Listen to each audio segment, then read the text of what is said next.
Gold, trusted gold buyers. మీరు తాకట్టు పెట్టిన బంగారాన్ని విడిపించి ఈ రోజు ఉన్న మార్కెట్ ధరకు కొనబడను.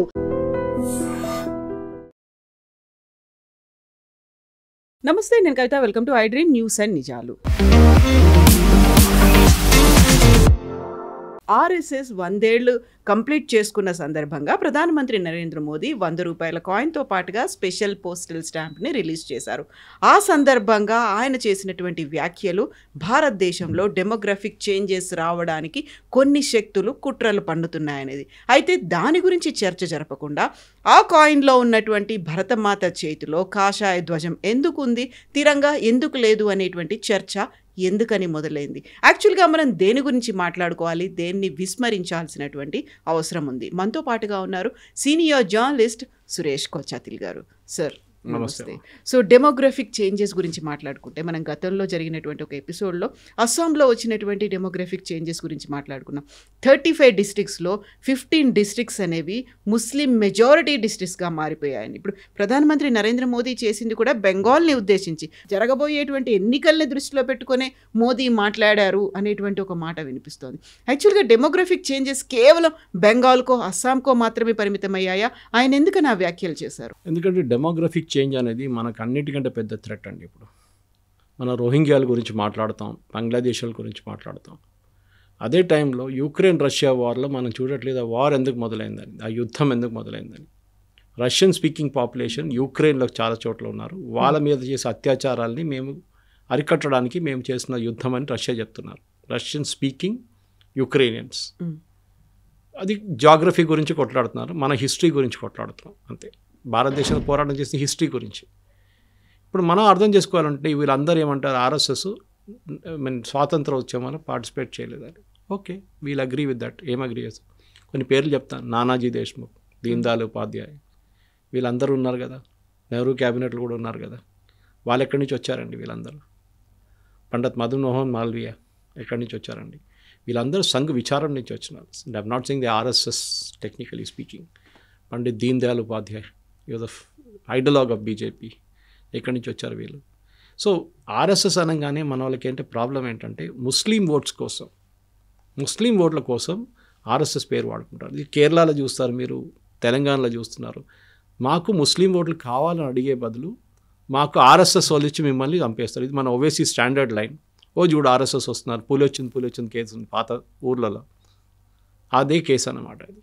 కానీ ఆర్ఎస్ఎస్ చేసిన మంచి పనికి ఎక్కడ వీళ్ళు చెప్పారు. ఆర్ఎస్ఎస్ కల్చరల్ ఆర్గనైజేషన్గా స్టార్ట్ అయింది. ఇవాళ కూడా అదే కల్చరల్ ఆర్గనైజేషన్. వాళ్ళకి చాలా సిస్టర్ ఆర్గనైజేషన్ చాలా ఉన్నాయి. సేవా భారతి కానివ్వండి, మిగతా అన్ని ఆర్గనైజేషన్స్ అనేవాళ్ళు.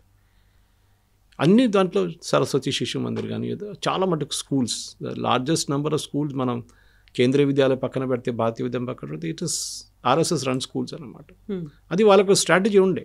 ఎందుకంటే కన్వర్షన్ మాఫియాలో కన్వర్షన్ చేసిన వాళ్ళు క్రిస్టియన్ కమ్యూనిటీలో వాళ్ళు 3 ఫ్యాక్టర్స్ వాడుకుంటారు. ఒకటి ఎడ్యుకేషన్. మీకు చదువు కావాలన్నా ఫ్రీగా మా స్కూల్లో చదువు చెప్తాం, కాలేజ్లో చదువు చెప్తాం. మీకు ఫుడ్ కావాలన్నా మా చర్చ్లో పెడతారు, అక్కడికి రండి. మీకు మెడికల్ కావాలన్నా మా హాస్పిటల్లోనే అక్కడికి రండి.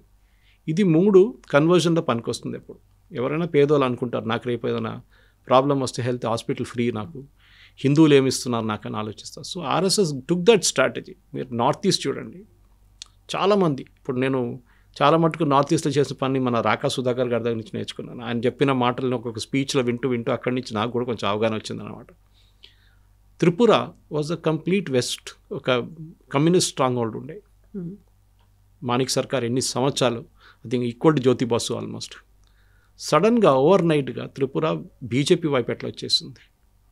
బికాజ్ అక్కడ చేసిన పనులు, అక్కడ ఆ ఏరియాలో వచ్చేసిన ఛత్తీస్గఢ్ కానివ్వండి, త్రిపుర 2 ట్రైబల్ స్టేట్స్ చాలా కష్టపడి అక్కడ పనిచేసిన దాన్ని ఇప్పుడు తెలుస్తుంది, దాని రిజల్ట్ బయటకు వస్తుంది అనమాట. సో ఆర్ఎస్ఎస్ అనగానే ద ప్రాబ్లమ్ ఈస్ ఒక కల్చరల్ ఆర్గనైజేషన్ మీరు ఒక పొలిటికల్ ఆర్గనైజేషన్గా వాడుకుంటున్నారు. ఇప్పుడు నాకు చెప్పండి, ఫార్వర్డ్ బ్లాక్ అనే ఒక పార్టీ ఉంది. ఎవరిదండి అది? ఎవరు సెటప్ చేశారు? సుభాష్ చంద్రబోస్. ఆయన్ని కాంగ్రెస్, ఇండియన్ నేషనల్ కాంగ్రెస్ ప్రెసిడెంట్గా ఎలెక్ట్ చేసిన తర్వాత ఆయన ఆ పోస్ట్లో ఉండకుండా చూడడానికి గాంధీ వీళ్ళందరూ కలిసి చేసిన కుట్రతో ఆయన విసుకొచ్చేసి రిజైన్ చేసి వెళ్ళిపోయాడు. పట్టాభి సీతారామయ్య ఓడించారు. దాని తర్వాత ఫార్వర్డ్ బ్లాక్ అనే పార్టీ పెట్టుకున్నారు. ఇప్పుడు కూడా పార్టీ ఉంది, వెస్ట్ బెంగాల్లో, కేరళలో కూడా ఉంది. అది ఎంపీలు ఉన్నారో లేదో ఎమ్మెల్యేలు ఉన్నారో నాకు తెలియదు, కానీ ఉన్నారు ఇప్పుడు కూడా. ఈ కాన్సెప్ట్తోని ఆర్ఎస్ఎస్ అనే ఒక కల్చరల్ ఆర్గనైజేషన్ని మీరు శాఖల నుంచి చూడొచ్చు, మీరు వారు చేసిన యాక్టివిటీస్ చూడొచ్చు, వాళ్ళు వేసుకున్న గన్ వేస్ట్ చూడొచ్చు. ఇదన్నీ చూసిన తర్వాత కూడా అంటారు వాళ్ళు చేసిన పథసంచాలను ఇప్పుడు విజయదశమి రోజు చేస్తారు. కానీ ప్రతి విజయదశమికి 100 సంవత్సరాల ముందు మొదలైంది. ఇప్పుడు కూడా ఆ ట్రెడిషన్ కంటిన్యూ అవుతుంది. ఎవరికి విఐపి వస్తారు, సత్సంగ్ చాలక్ గారు మాట్లాడతారు. ఈసారి దాంట్లో మాట్లాడి చాలా మటుకు ఆయన పాలిటిక్స్ కూడా మాట్లాడాడు. అంటే ఈ దేశంలో జరిగే మార్పు ఏమేమి జరుగుతుంది, ఈ ఉద్యమాలు నేపాల్లో, బంగ్లాదేశ్లో, శ్రీలంకలో జరిగిన ఉద్యమాలు భారతదేశంలో ఎందుకు జరగదు అని ఆయన రీజనింగ్ ఇచ్చారు, which is very good reasoning. అంటే చాలా పాయింట్లు చెప్పుకుంటూ పోయారు. చెప్పిన డెమోక్రటిక్ డివిడెండ్ కూడా దాంట్లో వచ్చింది. కానీ ఆయన చెప్పిన దానికన్నా కొంచెం ఎక్స్పాన్షన్ చేశారు మోదీ గారు.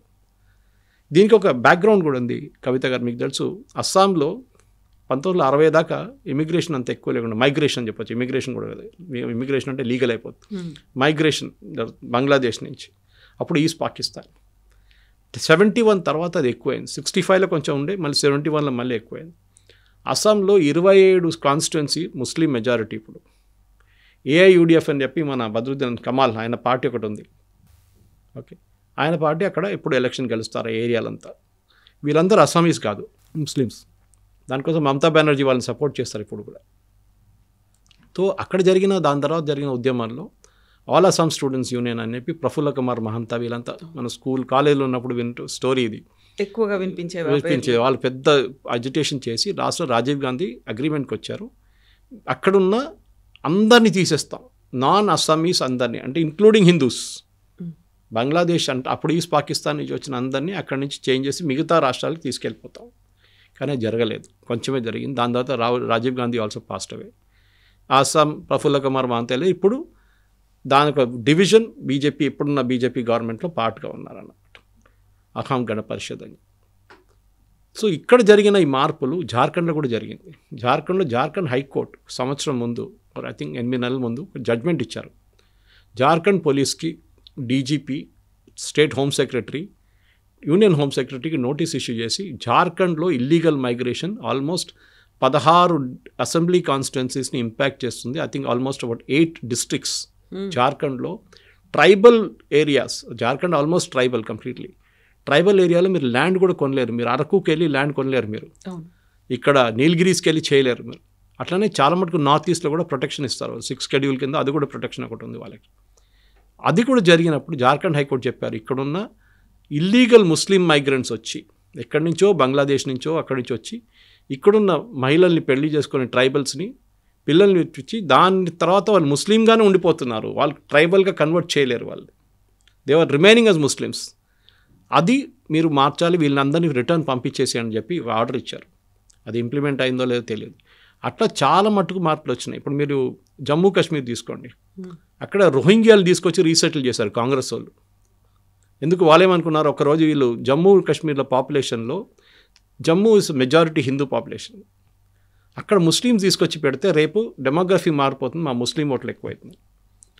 మీరు చాలా మటుకు భారతదేశంలో ఉన్న కాన్స్టిట్యున్సీలు చూస్తే ఇండిపెండెన్స్ టైం నుంచి ఇప్పటికీ చాలా కాన్స్టిట్యున్సీస్లో ముస్లిం మెజారిటీ అయిపోయారు. అది ఎట్లా జరిగిందంటే వాళ్ళ పాపులేషన్ రైస్ అంతా. ఇప్పుడు మలప్పురం కేరళలో తీసుకోండి, మలప్పురం డిస్ట్రిక్ట్ కేరళలో అన్ని డిస్ట్రిక్ట్స్లో నెగటివ్ గ్రోత్ ఉంది. ఇప్పుడు కాదు, చాలా సంవత్సరాల నుంచి నెగటివ్ గ్రోత్, అంటే బిలో ఫర్టిలిటీ లెవెల్ అంటాం మనం. బిలో ఫర్టిలిటీ అంటే ఒక పుట్టడం కన్నా number of people dying is more than the number of people being born. అట్లా ఆ కాన్సెప్ట్ అనమాట. సో ఫర్టిలిటీ లేవు అంటే పాపులేషన్ తగ్గు వస్తుందండి. తమిళనాడు ఆల్సో అచీవ్డ్, ఇప్పుడు తెలంగాణ కూడా అట్లా వస్తుందండి. కానీ కొన్ని చోట్ల మనం చూస్తాం పాపులేషన్ చాలా ఎక్కువ ఉంటుంది వాళ్ళది. అది వాళ్ళ డెలిబరేట్ స్ట్రాటజీయో లేకుంటే వాళ్ళు కాంట్రసెప్టివ్స్ని బిలీవ్ చేయరో అది ఉండొచ్చు వాళ్ళ పాపులేషన్. కానీ జరుగుతుంది ఏంటంటే డెమోగ్రఫీ మారిపోతుంది. చాలా మటుకు మన రైట్స్ టైంలో చూసే, ఇప్పుడు కూడా మొన్న కూడా జరిగిన రైట్స్ ఏం చెప్పారు, హమ్ అభి 30 ही है, 30% ये है, जब हम 50% होंगे तो हम दिखाएंगे क्या कर सकते हैं. PFI వాళ్ళ డాక్యుమెంట్ బీహార్లో ఒక రేడ్లో దొరికింది. 2047 కన్నా మేము భారతదేశాన్ని ఒక ఇస్లామిక్ రిపబ్లిక్గా మార్చేస్తాం, మా పాపులేషన్ పెంచడం దాంట్లో స్ట్రాటజీ. దానికోసం ఇప్పుడున్న కొంత ముఖ్యమంత్రులు, స్టాలిన్ కానివ్వండి, హిందువులు కూడా ముగ్గురు పిల్లలు కానివ్వండి, మేము మీకు సపోర్ట్ చేస్తాం ఫైనాన్షియలీ అని చెప్తున్నారు. They are also seeing the వాళ్ళు కూడా చూస్తున్నారు, ఆ థ్రెట్ వాళ్ళకి తెలిసిపోయింది. ఇప్పుడు మీరు ఒక టైంలో కూర్గ్ వెళ్తే, కొడగు, అక్కడ మీకు ముస్లిమ్స్ అసలు కనిపించారు. ఐ రిమెంబర్ 10-15 సంవత్సరాల ముందు కొడగుకి వెళ్ళినప్పుడు అక్కడ అస్సలు ముస్లిమ్స్ ఉండరు, చాలా తక్కువ. తర్వాత ఇప్పుడు నేను ఒక 2 సంవత్సరాల ముందు వెళ్ళినప్పుడు కంప్లీట్ మారిపోయింది. అక్కడ మస్జిద్ల మీద మస్జిద్లు కట్టేస్తున్నారు రోడ్ల మీద. కూర్గ్లో ఒక రూల్ ఉండే, ల్యాండ్ మీరు కొనలేరు కూర్గీస్ దగ్గర నుంచి, బ్యాండ్ ఉండే, కాఫీ ఎస్టేట్స్ ఉంటాయి అక్కడ మోస్ట్లీ. కానీ అది కూడా మార్చేశారు, రూల్ని మార్చేశారు.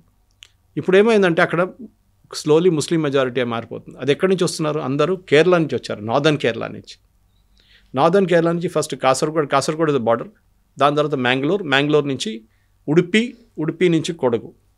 Udupi and Kodagu strong Hindu constituencies. Mangalore Christians చాలామంది ఉన్నారు, కానీ వాళ్ళు టిప్పు సుల్తాన్ చేతిలో వాళ్ళ మీద చేసిన అత్యాచారాలతో వాళ్ళకి ముస్లిమ్స్ అసలు పడదు. టిప్పు సుల్తాన్ చేసిన తప్పులకి ఇప్పుడు కూడా ముస్లిం కాన్స్టిట్యున్సీ ఎవరైనా పెడితే ఓడిపోతారు వాళ్ళు. Oscar Fernandes was from there, George Fernandes was from there, Mangalore. వీళ్ళందరూ అక్కడి నుంచి వచ్చారు. సో మ్యాంగ్లూర్ నుంచి మీరు ఉడుపి వైపు వెళ్తారు కదా, Udupi was a very strong, BJP అక్కడి నుంచి గెలుస్తుండే చాలా మటుకు. దాని తర్వాత కొడగు.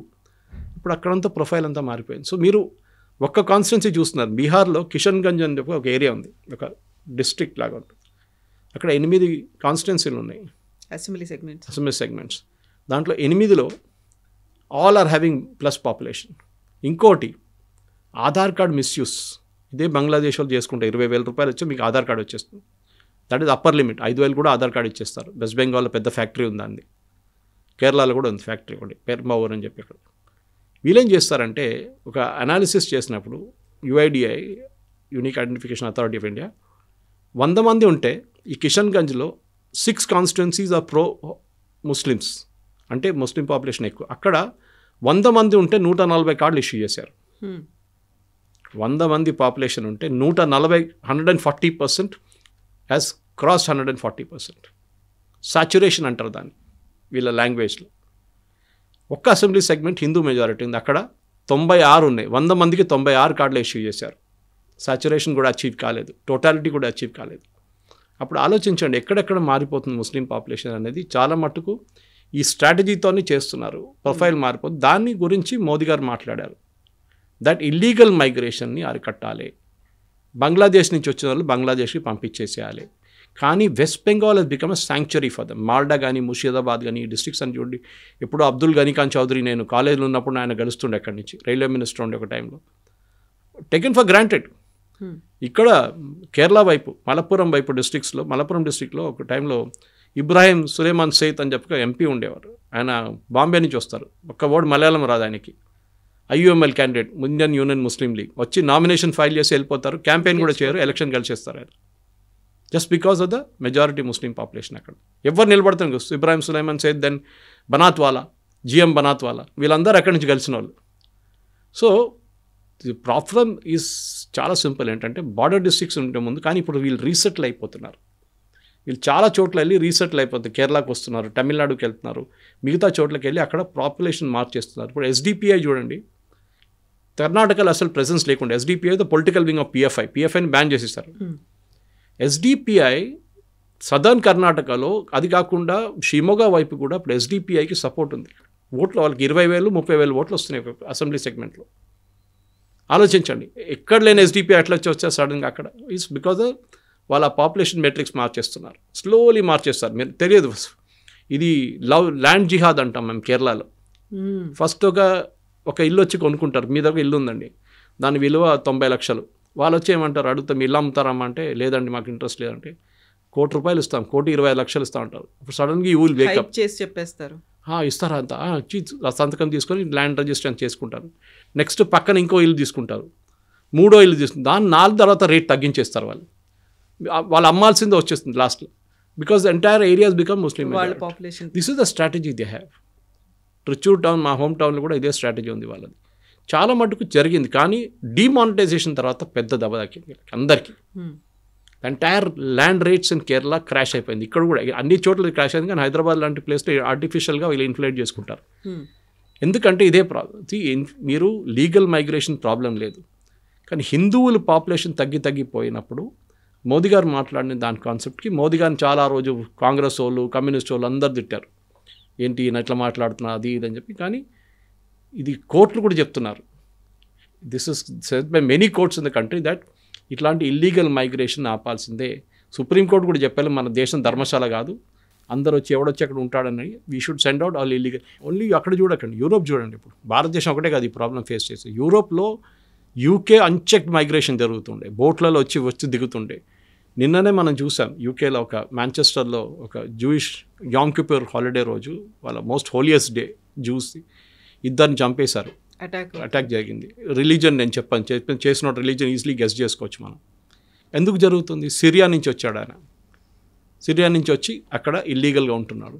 వాళ్ళని బోట్ పీపుల్ వాళ్ళని తీసుకెళ్ళి 5 స్టార్ హోటల్ పెట్టి తిండి పెట్టి వాళ్ళని అక్కడే ఉండిస్తారు. 3,000 పౌండ్లు ఇస్తున్నారు నెలకి. ఇంకేం కావాలండి? లైఫ్ ఏం పని చేయక్కర్లేదు, 3,000 పౌండ్స్ వస్తాయి మీకు, you relax. 5 star hotel food పొద్దున్న తినడం, సాయంత్రం తినడం అంతా మీకు గవర్నమెంట్ చూసుకుంటుంది. ఈ అన్చెక్ అదే ట్రంప్ చెప్పారు మొన్న, you are dead, Europe is dead except for Poland. మిగతా అన్ని రాష్ట్రాలు ఆ ఏరియాలోనే అన్చెక్ మైగ్రేషన్తో మొత్తం ధ్వంసం అయిపోయింది కంప్లీట్గా. దానికోసం ట్రంప్ వచ్చిన తర్వాత మీరు చూడండి మైగ్రేషన్ గురించి ఎంత స్ట్రిక్ట్గా తీసుకున్నారు. What ever said and Trump చాలా తప్పులు చేస్తున్నాడు, అది చేస్తున్నాడు, ఇది చేస్తున్నాడు, స్టేట్మెంట్లు అన్నీ ఉంటాయి. కానీ మైగ్రేషన్ కోసం ఆయన మైగ్రేషన్ వ్యతిరేకంగా చాలా స్ట్రిక్ట్ మెజర్స్ తీసుకున్నారు. వాళ్ళ మైగ్రేషన్ ఇంకో ప్రాబ్లం, వాళ్ళ మైగ్రేషన్ రెండు వైపుల నుంచి, రిలీజియస్ బేస్డ్ మైగ్రేషన్ ఆఫ్ఘనిస్తాన్ నుంచి చాలామంది తీసుకొచ్చారు వాళ్ళు, ఆఫ్ఘనిస్తాన్ నుంచి వాళ్ళు బయటకు వచ్చినప్పుడు. అది కాకుండా సిరియా నుంచి, then you have Palestine, Iran, ఇక్కడ నుంచి చాలామంది రెఫ్యూజీ. అది కాకుండా వీళ్ళ main problem Mexico, Venezuela, Colombia, ఇటువైపు కెనడా. ఈ మైగ్రేషన్ ఆపడానికే ట్రంప్ పెద్ద వాల్ కట్టారు, అది చేశారు. కానీ కెనడా వైపు వాల్ లేదు, ఇటువైపు ఉంది, మెక్సికో వైపు వాల్ ఉందన్నమాట. సో మనం కూడా వాల్ కట్టొచ్చా అంటే ఎస్, వీఆర్ బిల్డింగ్. మనం మొత్తం బంగ్లాదేశ్ బార్డర్ మనం సీల్ చేసేస్తున్నాం. కానీ చాలా చోట్ల అక్కడ పెద్ద పెద్ద నదులు ఉన్నాయి, అక్కడ ఓకే చెరువులు ఉన్నాయి, దాన్ని దూరం వచ్చేస్తారు వీళ్ళంతా. బికాస్ వీళ్ళు ఇక్కడికి రావడం అక్కడ పోవడం చాలా ఈజీ వీళ్ళకి. మెయిన్ స్మగ్లింగ్, కౌ స్మగ్లింగ్, ఇక్కడ నుంచి ఆవులు తీసుకెళ్తారు, ఆంధ్రా నుంచి తీసుకెళ్తారు అక్కడ దాకా, ఆలోచించండి. దాని తర్వాత డ్రగ్స్ స్మగ్లింగ్ చేస్తారు. కఫ్ సిరప్, బెనడ్రిల్ అనే పాత కఫ్ సిరప్ ఉండే ఒకటి, అది తాగితే నిద్ర బ్యాన్ చేసేసాం మనం, నిద్ర వస్తుంది బాగా. అది బార్డర్ ఏరియాస్లో తయారు చేస్తారు, అక్కడి నుంచి వాళ్ళు తీసుకెళ్తారు. ఎందుకంటే లిక్కర్ ఇస్ బ్యాండ్, ఒఫీషియల్గా మీరు తాగలేరు. So this is what it is. ఈ ఇల్లీగల్ యాక్ట్ వాళ్ళ ఎకానమీ ఏం లేదు, వాళ్ళ economy jute, hilsa and garments మీదే ఉంది అంతే. ఇప్పుడు అది కూడా పోయింది మొత్తం. ఇప్పుడు యూఎస్ ఇస్తున్న డబ్బులతో బతుకుతున్నారు వాళ్ళు. ఇల్లీగల్ మైగ్రేషన్ ఆపాలంటే ఒకటితో Rohingyas are handle very easily. ఎందుకంటే మనం తీసుకెళ్ళి అండమాన్స్ నుంచి అక్కడ తీసుకెళ్ళి పడేసాం అన్న ఒక 10-20 మందిని. బంగ్లాదేశ్ నుంచి పంపిస్తే కోర్టులు ఏమంటే వాళ్ళు తీసుకురామంటున్నారు return. Sorry, we will not get them back. Bangladesh వాళ్ళే అక్కడ పంపించాల్సిందే. We have no problem with them. ఎందుకంటే మనం ఇప్పుడు చూసాం సిఏఏ తీసుకొచ్చినప్పుడు వీళ్ళందరూ ఎందుకు వ్యతిరేకించారు, కాంగ్రెస్ వాళ్ళు, కమ్యూనిస్ట్ వాళ్ళు అందరూ, బీఆర్ఎస్, అన్ని పార్టీలు. బికాజ్ దాంట్లో క్లియర్గా చెప్పారు, persecuted minorities, Hindu, Christian, Sikh, Jain, Parsis, ఇట్లాంటి persecuted minorities Afghanistan, Pakistan and Bangladesh నుంచి వాళ్ళు, బికాజ్ దే ఆర్ పర్సిక్యూటెడ్. ఎందుకంటే 14% ఉన్న హిందువులు పాకిస్తాన్లో ఇండిపెండెన్స్ టైంలో ఇప్పుడు 1% కూడా లేరు. సేమ్ విత్ బంగ్లాదేశ్, 27% ఉన్న హిందూస్ ఇప్పుడు 5% కూడా లేరు. సో వాళ్ళు ఎక్కడ పోయారు? వాళ్ళు either they got converted or they fled the country. వాళ్ళు పారిపోయారు అక్కడి నుంచి. మన దేశంలో చాలామంది ఇల్లీగల్గా వచ్చి ఉన్నారు హిందూస్ పాకిస్తాన్ నుంచి. వాళ్ళకి ఇప్పుడు పాస్పోర్ట్లు ఇస్తున్నాం, వాళ్ళకి సిటిజన్షిప్ ఇస్తున్నాం. దానికి తప్పేముందండి? వీళ్ళేమంటున్నారు, లేలే పాకిస్తాన్లో ఉన్న ముస్లిమ్స్ వాళ్ళకు కూడా ఇవ్వాలి కదా అంటున్నారు. భయ్యా, ముస్లిం స్టేట్ కావాలన్నారు, ముస్లిం కంట్రీ కావాలన్నారు. వాళ్ళకి ముస్లిం కంట్రీ ఇచ్చిన తర్వాత మళ్ళీ వాళ్ళు ఇక్కడ తీసుకురామంటున్నారా మీరు? మళ్ళీ ఆ పాకిస్తాన్ కూడా మాకు ఇచ్చేస్తుంది, అయిపోతుంది, ప్రాబ్లమే సార్ట్అవుట్ అయిపోతుంది ఒకటేసారి. So that citizenship amendment act దాంతో క్లియర్ అయిపోయింది చాలా మాట. At the same time Muslims apply చేయలేమని ఎక్కడ చెప్పలేదు. Adnan Sami is a case in point. Adnan సామీకి సిటిజన్షిప్ ఇచ్చాం, పాకిస్తాన్ సిటిజన్. ఒక వెయిటింగ్ పీరియడ్ ఉంటుంది. హిందూస్కేమో వెయిటింగ్ పీరియడ్ తక్కువ ఉంటుంది. హిందూస్ అని కాదు, పర్సిక్యూటెడ్ మైనారిటీస్కి. మిగతా ముస్లిమ్స్ అంటే మిగతా కంట్రీ ఎక్కడి నుంచో మీరు అప్లై చేసుకోవచ్చు కావాలంటే. Even Christian can come from Europe and apply, మనకు ప్రాబ్లం లేదు. కానీ దానికి ఒక వెయిటింగ్ పీరియడ్ ఉంటుంది, దానికి ఒక బ్యాక్గ్రౌండ్ చెక్ ఉంటుంది, వెరిఫికేషన్ ఉంటుంది, ఇంటెలిజెన్స్ క్లియరింగ్ అంతా ఉంటుంది దాంట్లో. That you have to undergo compulsory. కానీ ఈ డెమోగ్రఫిక్ డివిడెండ్ అనేది చాలా డేంజరస్. అస్సాంలో ప్రఫుల్ల కుమార్ మహంత టైం నుంచి నడిచి ఇప్పుడు హిమంత బిశ్వ శర్మ దాకా వాళ్ళు ఒకటే లాంగ్వేజ్ మాట్లాడతారు. That we have to get rid of the demography. వాళ్ళ కల్చర్ మారిపోయిందండి. ట్రూ. వాళ్ళ డ్యాన్స్, వాళ్ళ మ్యూజిక్, వాళ్ళ ఫుడ్ హ్యాబిట్స్ అన్నీ, వాళ్ళ డ్రెస్సింగ్ సెన్స్ అన్నీ మారిపోయింది. అది ఎప్పుడు చేయకూడదు. మన వైపు వచ్చి ఇప్పుడు మన తెలుగు రాష్ట్రంలో రేపు వచ్చి మొత్తం ఇక్కడ మన కల్చర్ మార్చేస్తే ఎట్లా ఉంటుందండి? మన డ్యాన్స్, మన బతుకమ్మ రేపటి కంప్లీట్గా you will rebel against it. అది ఏ స్టేట్ అయినా కానివ్వండి, ఏ రాష్ట్రమైనా కానివ్వండి, రిబెల్ చేస్తారు వాళ్ళు. మా కల్చర్ మాకు ఉందండి. నార్త్ ఈస్ట్కి వెళ్ళండి, ఒక నాగాలాండ్లో 97 ట్రైబ్స్ ఉన్నారు, 97, and they don't speak to each other in the same language. వాళ్ళ డైలెక్ట్స్ డిఫరెంట్ ఉంటుంది, వాళ్ళ డ్రెస్సింగ్ సెన్స్ వేరే ఉంటుంది, వాళ్ళ ఫుడ్ హ్యాబిట్స్ డిఫరెంట్ ఉంటుంది. మన దేశాన్ని మన దగ్గర 3400 ఒఫీషియల్ డైలెక్ట్స్ ఎంత ఉంది, అది కాకుండా 30,000 లాంగ్వేజెస్ ఆప్షన్స్ ఉన్నాయి మన దగ్గర. So we're a huge country. So demographic dividend Modi garu మాట్లాడింది ఇదే మెయిన్ థింగ్, దట్ మన దేశం డెమోగ్రఫిక్ డివిడెండ్ మారకూడదు. మన హిందూ రాష్ట్రం అని చెప్పి ఆర్ఎస్ఎస్ వాళ్ళు చెప్పుకుంటా కానీ హిందూ రాష్ట్రం అయితే కాదు. మనం సెక్యులర్ అని చెప్పుకుంటాం, దాని వర్డ్ మనకు అర్థం కాదు, నాకైతే అర్థం కాదు సెక్యులర్ అంటే ఏంటి అనేది. యాంటీ హిందూ అయితే సెక్యులర్ అని అడగాలన్నమాట. సో సెక్యులరిజం అని చెప్పుకున్నప్పుడు కూడా మన దేశంలో మైనారిటీస్కి వాళ్ళ ప్లేస్ ఉంది, వాళ్ళకి ప్రొటెక్షన్ ఇస్తున్నాం. అట్ సేమ్ టైం ఇక్కడ ఉన్న డెమోగ్రఫిక్ డివిడెండ్ మారకుండా మిగతా బంగ్లాదేశ్లో జరిగినట్లు కానీ పాకిస్తాన్లో జరిగినట్లు కానీ అక్కడ జరగకూడదు. మన దేశంలో it will be definitely at least for next 300 years హిందూసే మెజారిటీలు ఉంటారు, అది డౌట్ లేదు దాంట్లో. కానీ పాపులేషన్ తగ్గి వస్తుంది. అన్చెక్డ్ మైగ్రేషన్ ఉంటే బంగ్లాదేశ్ నుంచి పాకిస్తాన్ నుంచి మనకు ప్రాబ్లం, అది మనం అడ్డుకోవాలి ఎట్లయినా. పాకిస్తాన్ నుంచి మనకు పెద్ద ప్రాబ్లం లేదు మైగ్రేషన్ది, problem is mainly with Bangladesh. Population చాలా ఎక్కువైపోతుంది, వాళ్ళ దగ్గర న్యాచురల్ రిసోర్సెస్ లేదు, వాళ్ళ దగ్గర డబ్బులు లేవు. సో మన వైపు వచ్చేస్తున్నారు. ఇక్కడ వచ్చి ఏదేదో పనులు చేసుకుంటా, ఇక్కడ కాకుండా తమిళనాడుకి వెళ్తారు, కేరళకి వెళ్తారు, అక్కడ అన్నీ కనిపిస్తారు మీకు బంగ్లాదేశ్. వాళ్ళ లాంగ్వేజ్ డిఫరెంట్, వాళ్ళ భాష మాట్లాడతారు, బంగ్లా మాట్లాడతారు వాళ్ళు. You can easily make out Bangladeshi. వాళ్ళ డ్రెస్సింగ్ సెన్స్ ఒకటి ఉంటుంది, నెక్స్ట్ వాళ్ళ లాంగ్వేజ్ తెలిసిపోతుంది మీకు. బంగ్లా మాట్లాడరు వాళ్ళకి రాదు బంగ్లా, వాళ్ళు భాష మాట్లాడతారు, వాళ్ళ లాంగ్వేజ్ భాష అంటారు దాన్ని. సో వాళ్ళని డెఫినెట్గా బంగ్లాదేశ్ వాళ్ళని ఇక్కడ ఉంచుకోకూడదు, that's no doubt in that.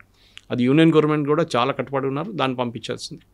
లేకుంటే మనం ఒక యూకే లాగా తయారైపోతాం.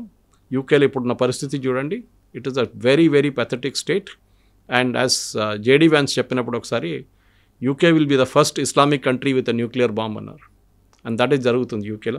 మన దగ్గర అట్లా జరగకూడదు, ఇక్కడున్న ప్రజలకు కూడా దాని రెస్పాన్సిబిలిటీ ఉంది డెఫినెట్. సో మోదీ చాలా క్లియర్గా మాట్లాడింది అది ఇల్లీగల్ మైగ్రెంట్స్ గురించి మాట్లాడారు తప్ప ఇమ్మిగ్రేటర్ ఎవరైతే ఉన్నారో, లీగల్గా ఇమ్మిగ్రేట్ అయ్యి వచ్చిన వాళ్ళు ఉన్నారో వాళ్ళ గురించి కాదు, ఇక్కడ ఉన్నటువంటి మైనారిటీల గురించి కాదు. బట్ ఆ డెమోగ్రఫిక్ చేంజెస్ గురించి మాట్లాడకుండా ఆ నాణం మీదనో లేకుంటే ఆ స్టాంప్ మీదనో ఉన్నటువంటి భరతమాత, వరదముద్ర చేతిలో ఉన్నటువంటి భరతమాత చేతిలో ఒక ట్రై కలర్ని కాకుండా కాషాయ ధ్వజాన్ని ఎందుకు పెట్టారు? ఎట్ ద సేమ్ టైం 1963లో పరేడ్లో పాల్గొన్నటువంటి కరసేవకులో లేకుంటే ఆర్ఎస్ఎస్ స్వయం సేవకులను మాత్రమే పెట్టినప్పుడు అప్పుడు ఎందుకుమని కాషాయ ధ్వజం మాత్రమే ఉంది. ఒక్కొక్క రిలీజియన్కి ఒక్కొక్క జెండా ఉంటుందండి, ఒక్కొక్క ఆర్గనైజేషన్కి ఒక జెండా ఉంటుంది. ఇండియన్ యూనియన్ ముస్లిం లీగ్ ఒక జెండా ఉంటుంది. ఇక్కడున్న ఇస్లామిక్ ఆర్గనైజేషన్ ఒక మస్జిద్ మీద మీకు ఒక జెండా కనిపిస్తుంది. ఒక్కొక్క స్వామిలు మట్టుల వాళ్ళ దగ్గర వాళ్ళ జెండాలు ఉంటుంది. కొన్ని దాంట్లో సూర్య కనిపిస్తుంది, కొన్ని దాంట్లో ఆంజనేయుడు కనిపిస్తారు, అన్నిటికీ ఒక ధ్వజం ఉంటుంది. ఉండదా? మహాభారత వార్ స్టార్ట్ అయినప్పుడు అర్జున ఆంజనేయుడు ఉన్నాడు ధ్వజం. చెప్పండి, మహాభారతానికి రామాయణంకి కనెక్షన్ ఏముందండి? ఇప్పుడు ఆంజనేయ కమ్స్ ఫ్రమ్ రామాయణం, ఇది మహాభారతం. కనెక్షన్ ఎక్కడి నుంచి వచ్చిందండి? ఇది పెద్ద డిబేట్. నేను ఒకసారి ఒక రిలీజియస్ స్కాలర్ దగ్గర అని ఆయన చాలా ఎక్స్ప్లెనేషన్ ఇచ్చాడు. కానీ సింబలిజం అని ఉంటుంది మన దగ్గర, సింబలిజం ఇంపార్టెంట్. అది హనుమంతుడు ఎట్లా వచ్చిందో ధ్వజం మీద, అది డిఫరెంట్ కాంటెక్స్ట్, కానీ సింబలిజం ఉంది అక్కడ కూడా. అదే ధ్వజం కదా, కలర్. సో ఆర్ఎస్ఎస్ భారత మాత అని వాళ్ళ యొక్క కాన్సెప్ట్ ఉంది ఒకటి. అది మీరు జ్యోతి ప్రజ్వలన చేస్తున్నప్పుడు కూడా ఆర్ఎస్ఎస్ ఏ ఫంక్షన్ అయినా కానీ ఆ టైంలో కూడా భారత మాత అదే ఉంటుంది. ఇది పెద్ద కాంట్రవర్సీ కేరళలో జరిగింది మొన్న ఒక 2 నెలల ముందు. అక్కడ ఉన్న గవర్నర్ రాజశేఖర్ ఆయన ఫంక్షన్లో రాజ్భవన్లో భారత్ మాతది పెట్టి చేస్తే కేరళ మినిస్టర్ దిగి వెళ్ళిపోయారు వాళ్ళు. అంటే వాళ్ళకి స్టాలిన్ ఫోటో పెడితే, మావో ఫోటో పెడితే, లెనిన్ ఫోటో పెడితే ప్రాబ్లం లేదు, కానీ భారత మాత ఫోటో పెట్టకూడదు.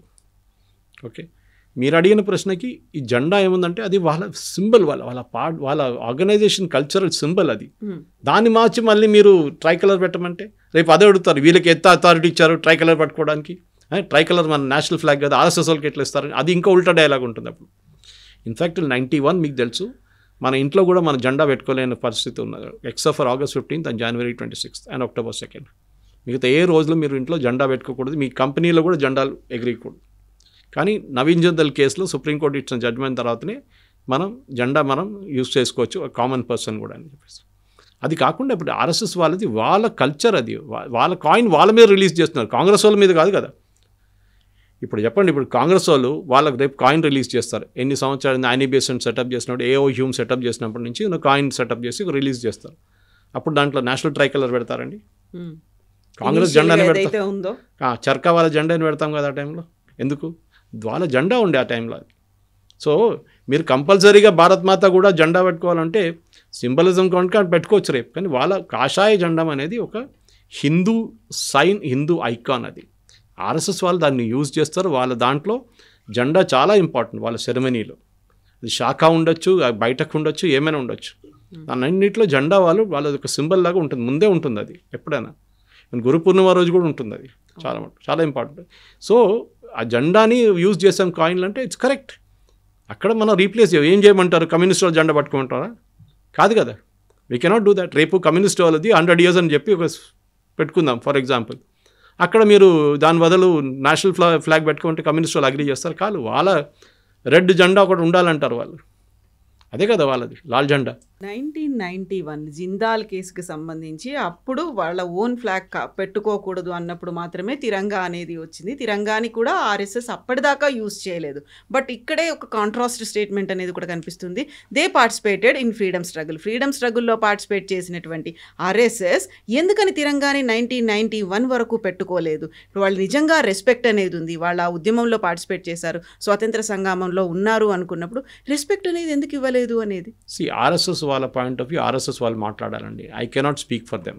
Not official representative like Sunil Ambedkar లేకుంటే మిగతా ఎవరో కానీ నేను మాట్లాడలేను. కానీ నా ఒక పర్స్పెక్టివ్, నాకు తెలిసిన మటుకు వాళ్ళు ఆ 1991 దాకా ఒక రెస్ట్రిక్షన్ ఉండే, ఎవరైనా కానివ్వండి we cannot file a flag. సరే మీరు అడగవచ్చు August 15th ఎందుకు ఫ్లై చేయట్లేదు అని చెప్పి. So good point of view. మన ఓవైసీ దగ్గర అడగలేదు మీరు ఈ ప్రశ్న?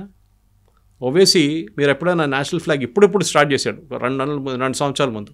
దానికన్నా ముందు సుల్తాన్ సలావుద్దీన్ ఓవైసీ ఉన్నప్పుడు, అప్పుడు ఆయన ఫాదర్ ఉన్నప్పుడు, కానీ ఇప్పుడు అసదుద్దీన్ ఓవైసీ ఉన్నప్పుడు వీళ్ళు ఎప్పుడైనా తిరంగా ఎప్పుడైనా చూసారా ఫ్లై చేస్తున్నది? చేయరు వాళ్ళు. That is their logic. వాళ్ళ లాజిక్ అలాగుంటుంది. వాళ్ళ రిలీజియస్ ఫ్లాగ్ వాళ్ళకు ఉంటుంది. ఎవరు అడగట్లేదు.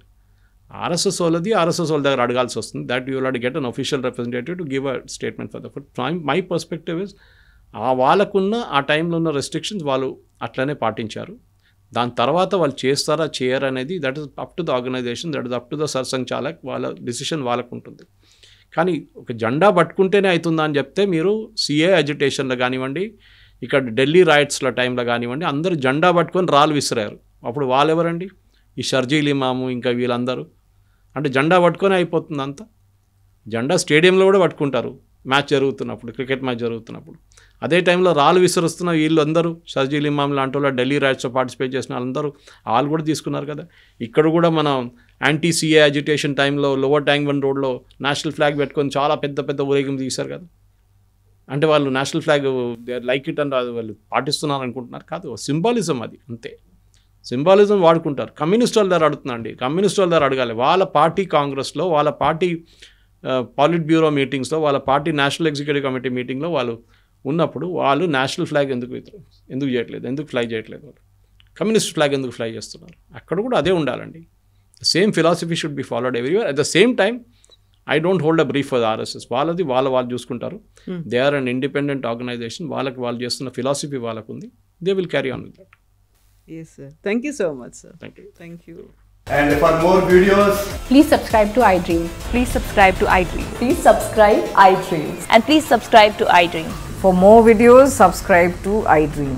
please like, share and subscribe to the channel. Congratulations, iDream. Subscribe to iDream. Subscribe to iDream. So subscribe to iDream Media. iDream ki iDream team andarki huge congratulations. Please subscribe iDream Media. Please subscribe to iDream. Subscribe iDream. Please subscribe to iDream. iDream అంటే నా కళల ఛానల్ను subscribe చేసుకున్న నోరు తిరుగుతలేదు, మీరైతే గంట గుర్తు కొట్టండి. For more such videos, please subscribe to iDream. Subscribe to iDream. Please subscribe to iDream. Please subscribe iDream Media. Please do subscribe to iDream. Please subscribe to iDream Media. For best entertainment and information, please subscribe iDream. And don't forget to subscribe to iDream.